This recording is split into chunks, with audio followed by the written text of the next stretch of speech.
On a terminé la dernière leçon avec un beat, avec un rythme de danse qui faisait danser, qui était rapide. Et puis là, je vais vous montrer d'autres sortes de beats qu'on peut faire. Puis je vais surtout vous montrer dans cette capsule-ci quels éléments dans le beat sont les plus importants, puis autour desquels on va pouvoir construire, rajouter d'autres choses pour que tout se tienne et que notre beat fonctionne. Alors, si on prend notre beat de dance qu'on avait ici, moi, il y a 3 éléments que je veux absolument qu'on garde. Il y a premièrement le kick qui va être sur le premier temps ici. Deuxièmement, il y a le clap ici qui est sur le 2e temps et le clap qui est sur le 4e temps. Le reste, on peut l'enlever, vous allez voir, et ça va fonctionner quand même. Pour les enlever, regardez, je sélectionne tout comme ça et je clique sur un des carrés. Ça fait tout effacer. Voilà. Alors, si je garde seulement mon kick sur le premier temps, mon clap sur le 2e temps et mon clap sur le 4e temps, si je fais jouer la boucle, je vais quand même être capable de comprendre c'est quoi la rythmique, puis le début de ma boucle est où. Le début de la boucle va se trouver quand on va entendre le kick de mon beat. Donc, si je pars ça.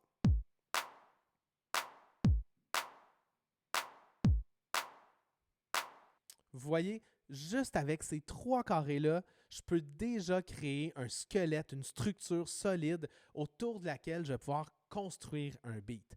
Alors, un exercice que Guillaume suggère souvent de faire, notre partenaire là, qui a montré le cours avec moi, lui, c'est de partir de ce squelette-là et de rajouter des kicks ici. On peut même le faire au hasard. On peut en rajouter quelques-uns et puis juste s'assurer qu'ils ne sont jamais en même temps que les claps ici. Okay? Donc, si on fait déjà pour commencer, on rajoute des kicks et puis on appuie sur le triangle pour faire jouer.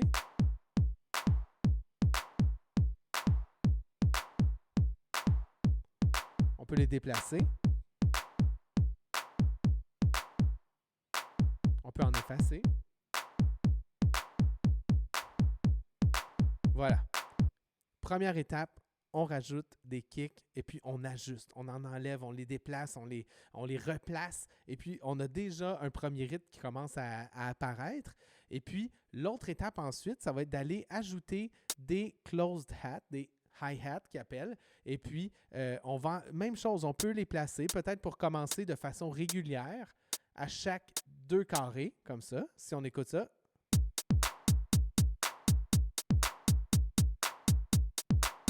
Et puis après ça, on peut aller les déplacer.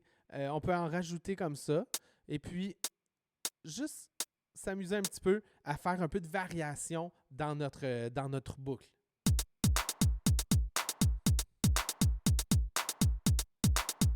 Puis pendant que ça joue, on peut le modifier, on peut en enlever.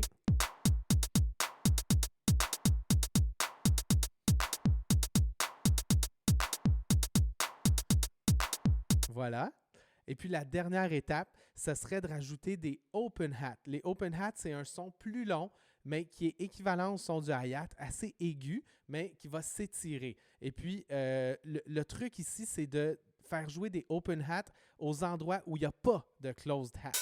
Donc, ici, il n'y en a pas. Ici, je pourrais en mettre. On va voir qu'est-ce que ça donne si j'en mets un peu partout, exactement où il n'y en a pas en dessous. Puis, on fait jouer ça.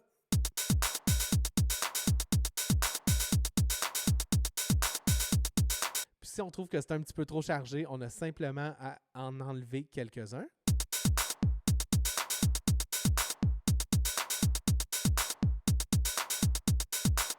Et voilà, on a une nouvelle boucle qu'on a créée. À partir, on n'oublie pas là, le plus important, si j'efface là, tout ça ici, oups, je vais simplement effacer comme ça.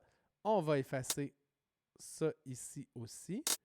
Puis, on veut juste garder, nous, les 3 carrés qui sont ici pour le premier temps sur le kick et le 2e et le 4e temps pour les claps. Après ça, on se laisse aller, on s'amuse et ça va fonctionner.